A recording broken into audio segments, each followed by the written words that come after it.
does not pay.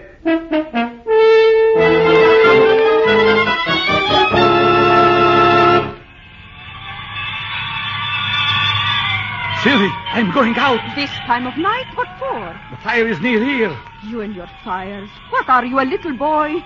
Stop chasing fire engines. Grow up. That was my mistake, growing up. Of all the silly things to say. Silly, that... What else is there to do for excitement? I could mention a few things, like taking your wife out, for instance. I mean real excitement. Action. Like the ladders going up, the hoses dragged up the fire escapes, people jumping into nets, all the bells, the sirens. Oh, what's the use? They're coming back already. A small fire. Someday there's going to be a real fire in this neighborhood. A real fire. Nick, stop it. When you talk like that, you frighten me.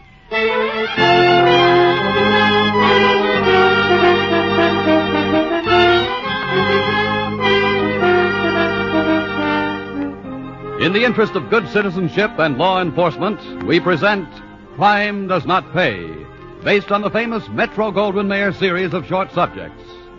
In just a moment, you will hear Gasoline Cocktail, starring Bela Lugosi.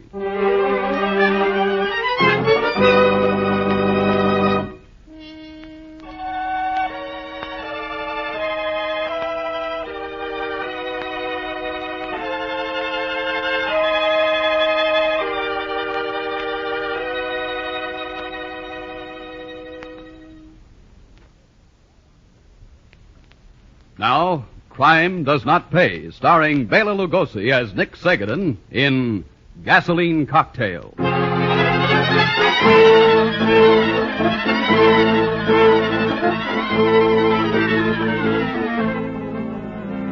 Sometimes the trouble begins out of sheer frustration. The need for excitement, the need to blow off steam, can cause a man's mind to work in devious ways. There's the thrill holdup, the beating administered more to the world at large than to the immediate victim. The theft for the sake of the dare it represents. With Nick Segadin, it was the lighted match, the licking flame, and, of course, the roar and scream of the fire engines racing through the city streets. Two lines in the front door. Line up 74 and 56 engines. Their pipes standing by. Third floor's gone, Chief. All right. Pull out the men from 25 truck. Denny, turn in the second. This one's too hot for us to handle without help. Yes, sir.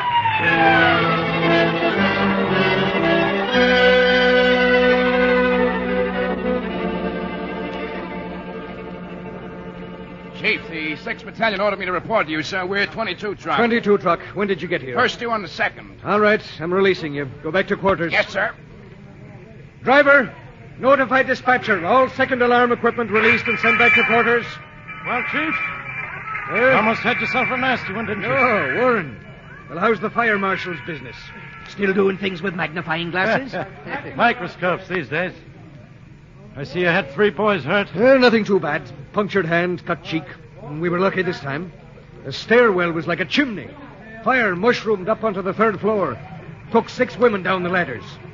You find anything yet? Looks like the usual. Baby carriage full of trash under the stairs. Cigarette, match, boom. I'll see you around, Chief. Right, Warren. Chances are you will. I beg your pardon, sir. You are the fire marshal, yes? Yes. How'd you know? I've seen the car in which you came to the fire. Since I was a boy in Hungary, I followed the fires. I guess boys are boys all over the world. Yes, all over. But I wish to know, have you found out how this started? You found out where it started. Why do you want to know? Oh, it's just that I'm interested in these things. And this is a bad one. Bad isn't the word for it. We're just lucky no life was lost. Yes, very lucky indeed. Thank you very much. If people only were more careful where they throw matches.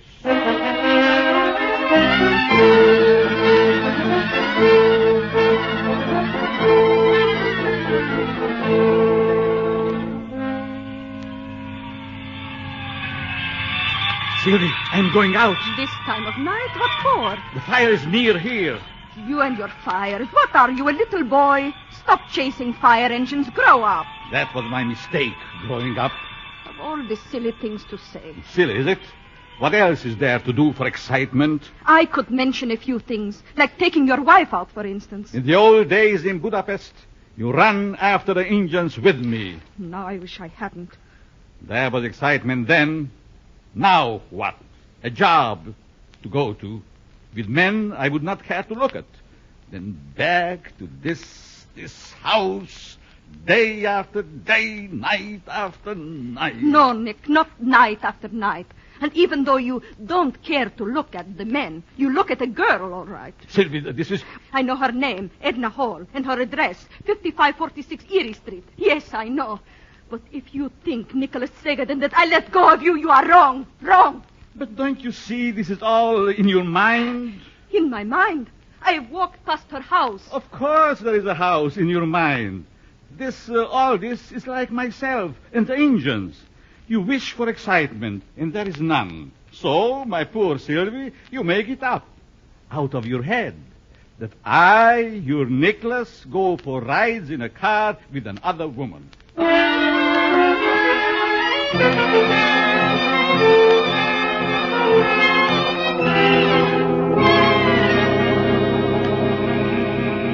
Tonight, my dear Edna, tonight you are more lovely than I ever seen you. Oh, Nick, you're teasing me again. Listen, What's the matter, darling? you hear them, the fire engines. Oh, that, yes. I will go to the fire too. Nick, you're like a little boy. You do not mind this? No, I don't. But a cop would mind the way you're passing red lights. Oh, for a moment, I think I'm really driving the big truck. But you're not. Oh, Nick, there they are. See all the red lights up there? I see them. Edna, you're excited too. Oh, who wouldn't be? It's nothing. They haven't even taken the hose off the hose truck. There's nothing to watch. Why, Nick, shouldn't you be glad it wasn't much? But perhaps it was discovered too soon. Oh, yes. I'm glad. Now, let's stop here, near the park. It's a good place to stop, huh, Edna? Oh, yes, darling. Oh, Nick, I wish I could bring you home with me. But you know how Dad is. He thinks you're too middle-aged for me. Perhaps I am. No. Oh, You. Nick. Nick, you're wonderful. And you. You are more than wonderful. I cannot be without you. Is this a proposal, Nick? Are you asking me to marry you? I cannot ask that, my beloved. She's not well. There cannot be a divorce. I'm sorry, Nick. I guess you'd better take me home. So, you too are like all the others. Nick! The rides, the kisses, but always we must be married. Is love nothing in this country without marriage? Nothing? Nick, people will hear you. Oh, so let it be. I'll take you home. Again, I'm rejected. But there will be a day for Nicholas Segadin will come soon.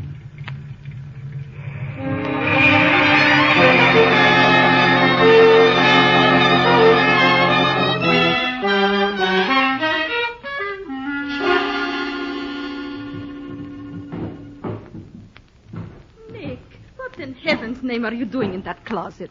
Looking for something. Why didn't you ask me first? All right, I ask you second. The glass jug in which came the wine from your father. Where is it? Right up there on the shelf. I straightened the closet yesterday. Thank you. You need this rag, Sylvia? No. What do you want with it? Oh, always questions. Oh, Nick. You've been like your old self these past few days. You've been home at night. I told you once I'm not changed. What do you want with the jug? I am cleaning the seats in the car. So I will draw gasoline from the tank into the jug, and with that rug, I will wipe. Very simple, isn't it? Oh, be careful, won't you, dear? Careful. Yes. Gasoline burns and explodes. Be careful. Yes. I will be careful, very careful. But like everything in this world, if the gasoline explodes in the proper place, it is all right. Explodes? Where, Nick? Where? Where else but in the motor of the car? Where else?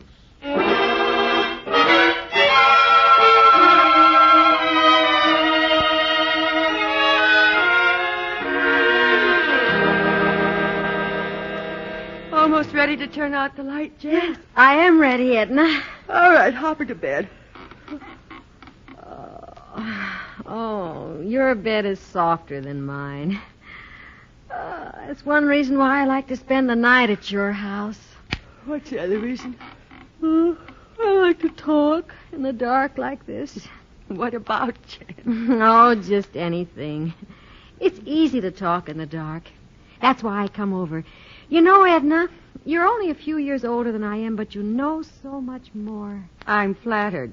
I wish it were true. Jen! What's that? Through the window. Somebody threw something. It's burning!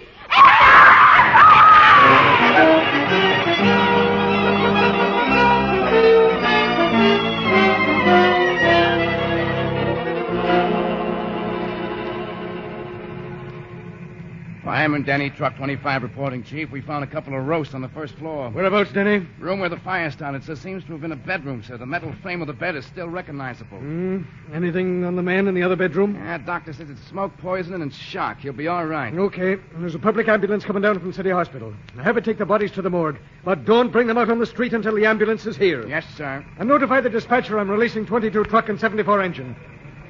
Well, if it weren't for those two deaths, this might not have been as bad as it looks.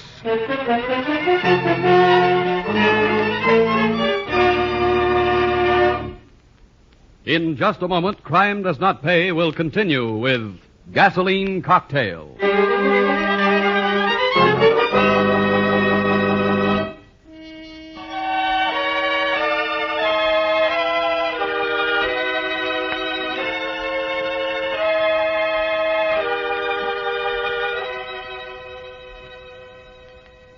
Now, we continue with Crime Does Not Pay, starring Bela Lugosi as Nick Segadin in Gasoline Cocktail.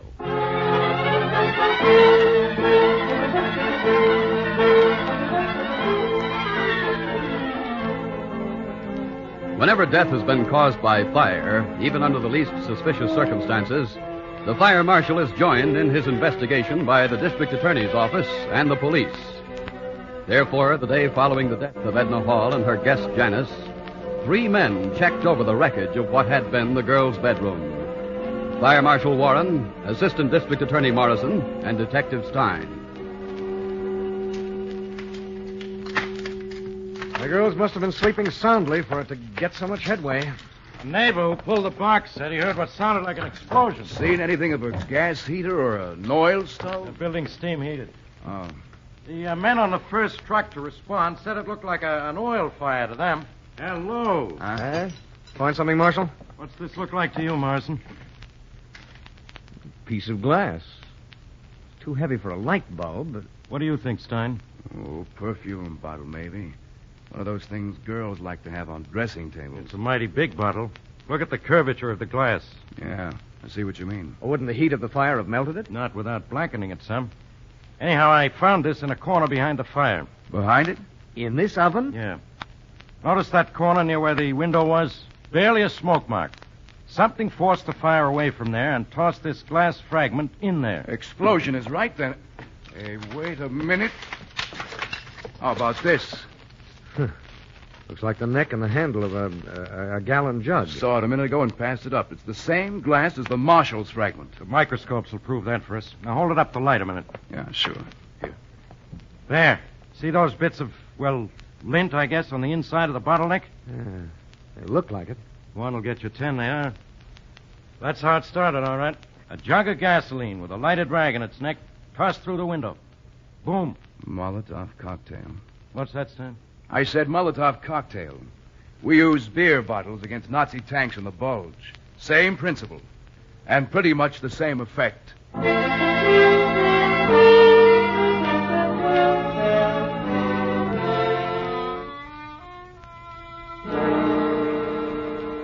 We'll try not to be too long, Mr. Hall. In fact, I'm sure the doctors won't permit us to stay more than a few minutes. That's all right, Mr. Morrison. Anything I can do to help.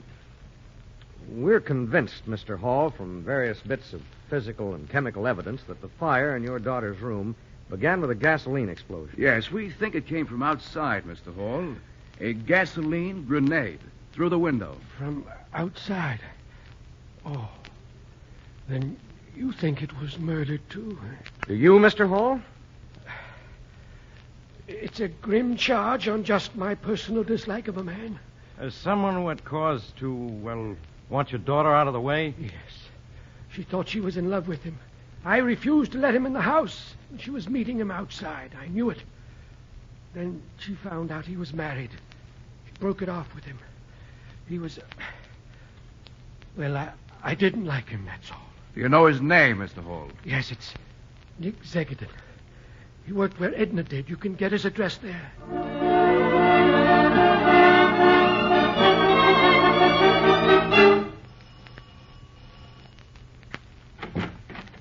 Yes, Mrs. Segedin? I am she. I'm from the district attorney's office. My name is Morrison. This is Fire Marshal Warren, Detective Stein. May we come in, please? You can see our credentials if you wish. Oh, no. Come in. Thank you very much. You? Please, sit down. We'd like to see your husband. We understand he hasn't been to work for 3 days. I'd like to see him, too. When did you see him last, Mrs. Segedin? 3 nights ago. He went out. He did not come back. Did he do anything funny that night, ma'am? No, nothing. Just he went out to clean the seats of the car. With what, Mrs. Segedin? Oh, with gasoline. Where'd he get it? The gasoline, I mean. Oh, from the car. In a glass jug in which Glass we had jug. wine. Well, that makes some sense. What do you think he has done? We think he killed someone. A girl named Edna Hall. And we think he used the gasoline. You better tell us where he's gone, ma'am. I don't know. I knew she was dead. I saw it in the paper. I don't know where he went. One question, ma'am. Does your husband have any family anywhere in this country? Yes, an uncle, Joseph, in Miami. But he wouldn't go there. Thank you, Mrs. Segedin. He might not go there, and then again, he just might. All right, Stein. It looks as if you're going south this year, if only for a day or two.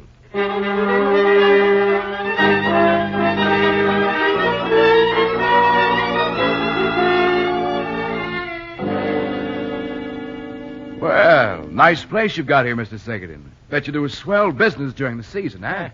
Good, not so good. We get along. You see what you like? You betcha. 5 pounds assorted. 5 pounds we must make up. He's not ready. Not many 5-pound customers this time of year in Miami, huh? Not many. You do not mind waiting? Oh, no. Go to it. From what I hear at the hotel, Sweet Spy Segedin are worth waiting for. You try a truffle while you wait, yes? Hey, thanks. Yeah, that's good. Very good. A service like this we don't get in New York. You live in New York? Yeah. My hometown. I have nephew in New York. That's so? What's his name? Maybe I know him. If you do, you know my name. He is Nicholas Segedin, and that is a name nobody forgets. Besides, he moved just last week. That's so? Where to? Not far. He write me postal card say he is tired of New York City. He moved to East Orange, New Jersey. Street with very funny name. Porter Street. 118 Porter Street. Like maybe the street carry his suitcase for him. It's a very funny name. Funny joke. You got a phone booth here? Yes, sir. Right behind. Thanks. While you're finishing up that box, I think I'll make a call. I just remembered. I've got to warn someone about a fellow I know. A fellow who likes to play with matches.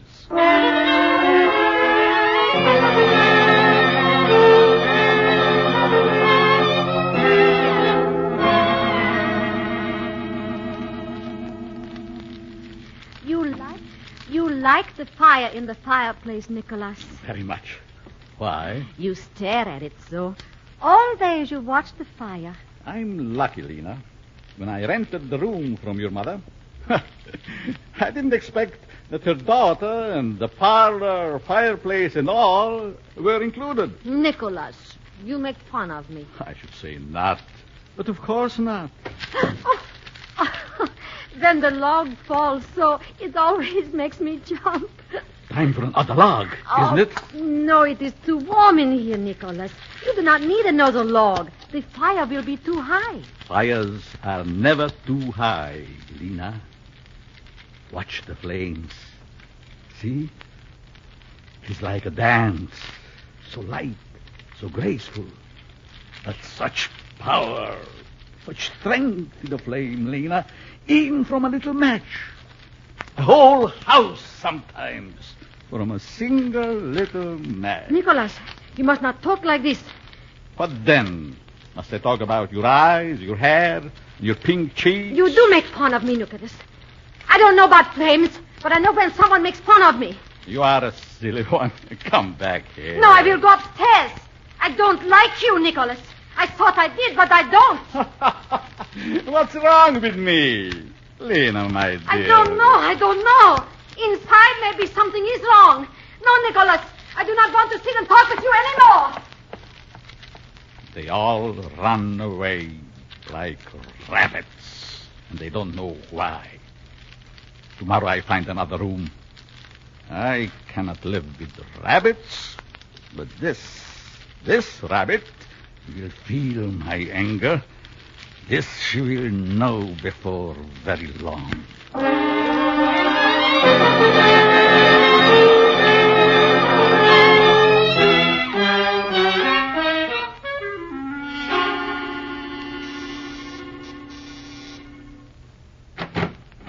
Miss Korsky? Yes? Your mother in, Miss Korsky? No, officer. She's downtown. May we come in? This is Mr. Morrison, New York District Attorney, and Fire Marshal Warren. Fire? Yes, you may come in. All right, gentlemen. All right, Mr. Morrison, you can take it from here. Thank you. Miss Korsky, is there a roomer here by the name of Nick Segedin? Nick? Yes, sir. Is he at home? Yes, sir. That is, I think so. He has the front room, second floor. You ever noticed anything, peculiar about this man, miss? Peculiar? No, only he likes big fires in the fireplace. Sounds like your man, gentlemen. Yes. Let's drop in on him. Right. Which way, miss? Upstairs. First door on the right. Thanks, miss. I wouldn't come any further, gentlemen, if I were you. All right, Segedin. We're here to take you in for arson and the murder of Edna and Janice Hall. This is easy to say. I have a beer bottle, gentlemen, filled with gasoline, corked with a piece of rag. I have intended it as a parting gift for my landlady and her daughter. The house is full of mice. I find this a very effective means. No use, Segedin. We've got you dead to rights, and you know it. One step more, gentlemen. Morrison, Warren. Look out! Oh! Get that bottle, Morrison. All right, I've got it. Nice shooting, officer. Oh. All right, it doesn't hurt that much, Segedin. It's only through your shoulder. It'll be fixed up good as new long before you burn for what you've done.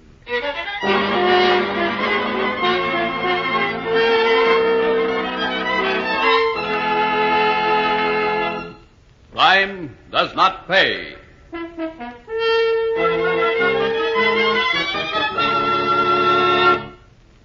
Bela Lugosi, who was starred as Nick Segedin in Gasoline Cocktail, will be back with you in just a moment.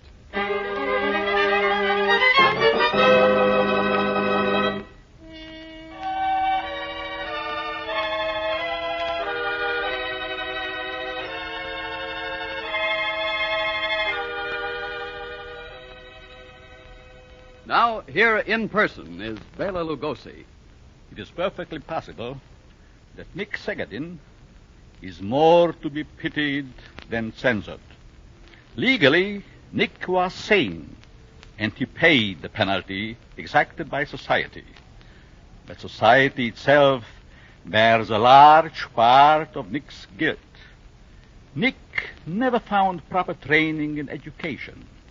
Nick never found the opportunity to release his energies in the right direction. So you see, as always, it comes back to us, the responsible citizens of our community. if we see to it that the roots of crime, the social conditions which breed gangsters and warped people like Nick are removed, we will have taken a long step on the way to a better world. For ourselves, as well as the criminals, crime does not pay. Thank you, Bela Lugosi. Crime Does Not Pay is written by Ira Marion and directed by Marks B. Loeb, with music composed and conducted by John Gart. Technical advisor is Burton B. Turtis. The events, characters, and names used in the story you've just heard are fictitious. Any similarity is purely coincidental.